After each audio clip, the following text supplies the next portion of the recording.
सभी को praise the Lord. हमने पिछली बार ड्यूनामिन्स की पार्ट को हम सुना था। उसका हम सामर्थ्य लोग जो टाइटल हमारा टॉपिक था उसके बारे हमने पढ़ा था और उसी का पार्ट मैं आपके सामने पेश करने जा रहा हूँ।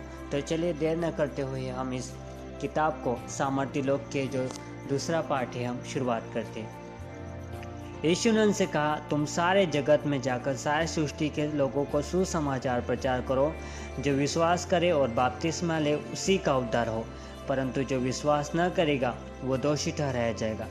विश्वास करने वालों में ये चिन्ह होंगे कि वे मेरे नाम से वे दुष्ट आत्माओं को निकालेंगे, नई नई भाषा बोलेंगे, सांपों को उठा लेंगे और यदि वे प्राणनाशक विष भी पी जाए तो इससे भी उनकी हानि न होगी। वे बीमारों पर हाथ रखेंगे और वे चंगे हो जाएंगे। अतः जब प्रभु यीशु उनसे बात कर चुका तो वह स्वर्ग में उठा लिया गया और परमेश्वर की दाहिनी ओर बैठ गया।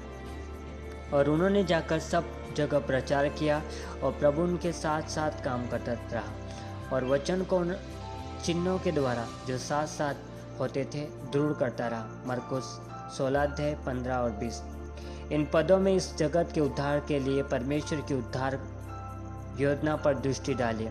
परमेश्वर की आत्मा से परिपूर्ण सामर्थ्य सुसमाचार प्रचारक सारे जगत में जाकर प्रचार प्रभु यीशु के लोग उस प्रचार पर विश्वास करके बपतिस्मा लेंगे, वे उद्धार पाएंगे। उद्धार पाने के बाद वे नई विश्वासी यीशु के नाम से दुष्ट आत्माएं निकालेंगे तथा बीमारों को चंगा करने आरंभ करेंगे। क्या आप देख रहे हैं परमेश्वर इस महान आज्ञा का क्रम?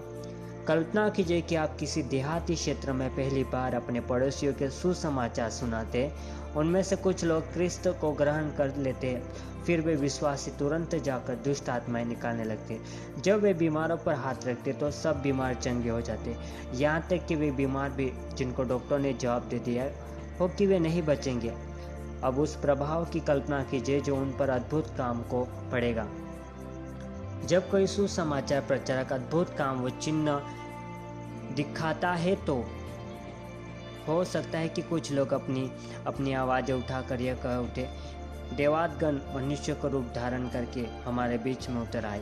संभव है कि वे उसके स्वागत के लिए मालाएं ले आए, बलिदान चढ़ाए। प्रेरितों के 14:11-13। लेकिन सभी विश्वासी गण अद्भुत काम करना आरंभ कर देंगे तो गैर मसीह लोग भी आनंद मनाना आरंभ कर देंगे और कह उठेंगे कि हम जान गए कि यीशु के नाम में वास्तव में सामर्थ्य है, क्योंकि उसके नाम के द्वारा साधारण व्यक्ति भी अद्भुत काम करता है और उनका परमेश्वर अन्य ईश्वरों से श्रेष्ठ और सच्चा है। यही वो बात है जो यीशु दिखाना चाहते हैं। उसकी इच्छा है कि प्रत्येक विश्वासी के अंदर जो दिव्य सामर्थ्य सोई पड़ी है वो जागृत हो जाए और अद्भुत काम प्रकट करने लगे। जिस आश्चर्य काम करने वाली सेवकाई का उद्घाटन क्रिस्त ने किया और जिस प्रेरितों ने जारी रखा वो सेवकाई आज भी यीशु के नाम पर जारी है। सदियों से अनगिनत अंधों की भीड़ अपनी चमत्कार दृष्टि दान पा चुकी है। आज भी विश्वासियों द्वारा लंगड़े चल फिर रहे हैं। जो लोग पवित्र आत्मा की सामर्थ में विश्वास रखते क्रिस्त के अद्भुत काम करना जारी रखे हुए हैं। मैं जब भी किसी अद्भुत काम करने वाले सेवक के बारे में सुनता हूँ तो मेरा हृदय आनंद से उछलने लगता है और मैं उनके लिए परमेश्वर को धन्यवाद देने लगता हूँ। हमारे सामने पर्वत के समान विशाल आवश्यकताएं हैं जिनको हम पूर्ण करने के लिए ये थोड़े से प्रचार काफ़ी नहीं है।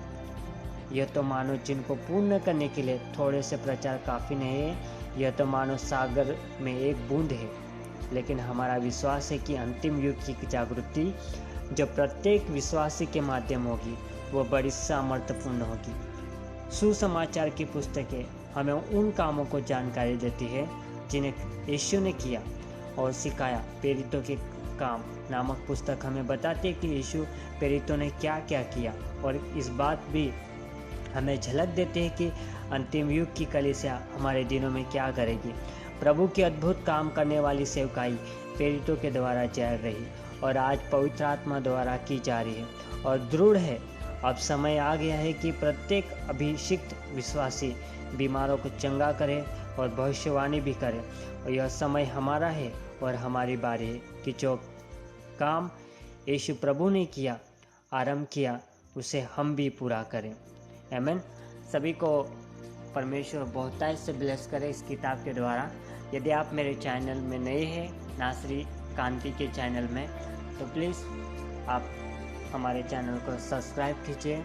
परमेश्वर के महान दासों की जो किताब है मैं आपके सामने हमेशा पेश करता रहूँगा। तो मिलते हैं हम अगले वीडियो में। परमेश्वर आप सभी को बहुतायत से ब्लेस करें। God bless you.